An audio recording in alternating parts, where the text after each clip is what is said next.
Iti sabali pa nga damag apo inteman apo dita nga Badok Ilocos Norte.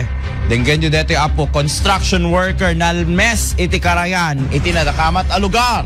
Ditali ka dito manipod pa lang apo PNP Badok ni Idol Lawrence. IFM News. IFM News. IFM News. Police Report. Natay iti maysa nga ama, a residente iti barangay Ugis Nueva Era, Ilocos Norte, kalpasan analmes iti karayan ng paset iti barangay Madupayas, Badok, Ilocos Norte.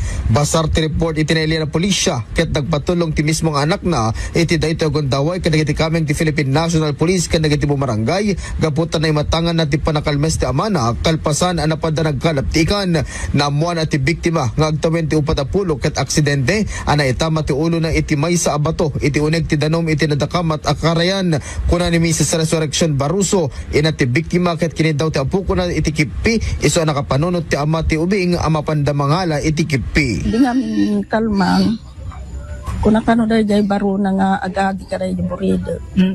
Papa dahi tayo man kapi kuna anak kano sir so nga kwa kas lang napasubo dahi panunot na nga napanakala. Nupay kasta ket agkidkid daw ti tulong pinansyal iti pamilya gaputa isuda ket sang kabirukan sang kapuyan. Para iti IFM News, Idol Lawrence Martinez, Tatak, RMN.